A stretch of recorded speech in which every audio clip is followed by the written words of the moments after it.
Hopefully I don't dox myself by writing this, but I'm a graffiti artist, or as some might see it, a delinquent. I'm fine with either title. Point is, I like to spray paint and I'm decent with a can in my hand. The tagging community is atrocious. People aren't friendly and there's no respect between artists. Because of this, I've adopted a much more inconspicuous routine. I like tagging up quieter spots where my art likely won't be seen by other artists or the general public. Old train lines are usually a good bet since the train cars are endless and new trains get decommissioned and left to rot on them all the time. My friend Lucas likes to come with me when I tag up, even though he's not big into the whole thing himself. I welcome the company. Some people don't understand the importance of a good friend, and I think that's sad. Most of my other friends don't seem to respect my time or interests as much as he seems to. Lucas and I found ourselves smoking on some nameless set of old tracks I found earlier that day on Google Maps. I'm not a big stoner myself, but he smokes a lot of weed, so I often indulge to match his vibe. It wasn't that late, maybe a little past 10 p.m. We finished a J and talked as we walked alongside the old, rusty freight train. Oddly enough, there wasn't a single tag on the entire train. It must have been recently moved here, I thought, excited that I'd get first dibs on such a good surface. I tossed Lucas a can for him to mess around with, and I started doing my own thing. About 5 minutes later, I finished my first tag. I admired it for a bit before moving to the next car, then the next.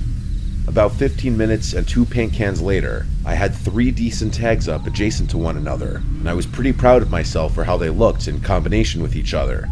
Sorry in advance if this offends anyone, but I tend to discard my empty cans wherever they go dry. So I flung them back the way we had come, enjoying the satisfying clattering sound a ball bearing makes when bouncing around the inside of an empty can. I then caught up with Lucas, who had seemingly rolled and lit another joint, neglecting the paint I had given him. For context, the reason I'm not a big stoner is because I started getting unbearable anxiety highs much more frequently, maybe 90% of the time. In hindsight, smoking 2 J's with Lucas was a borderline detrimental decision. After all, we were doing something illegal, which was already pretty anxiety-inducing.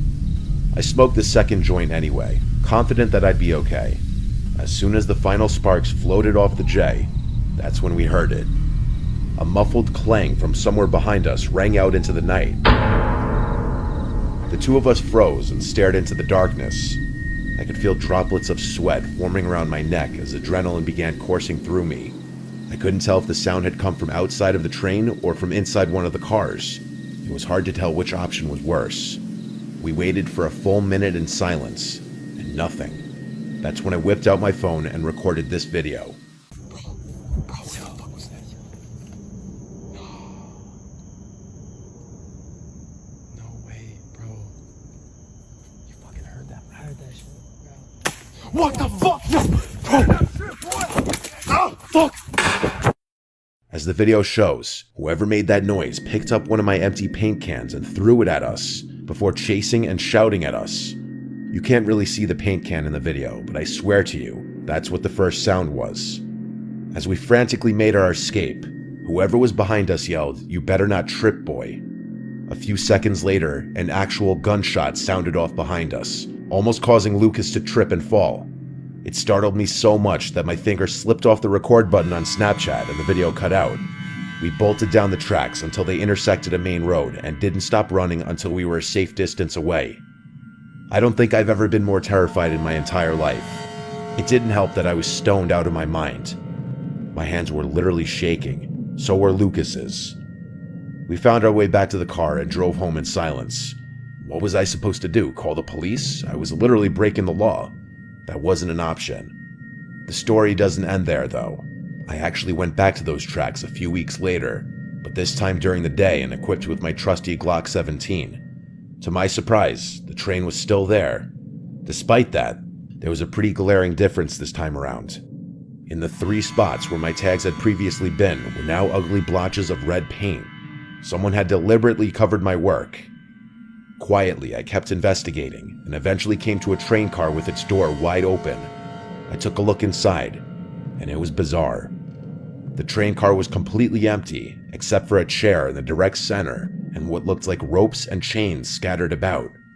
Some of the ropes were wrapped around the legs of the chair, and others were just lying on the floor. The weirdest part was the smell, though. The whole car smelled like bleach. If you closed your eyes, you would have guessed you were in a cleaning supply closet.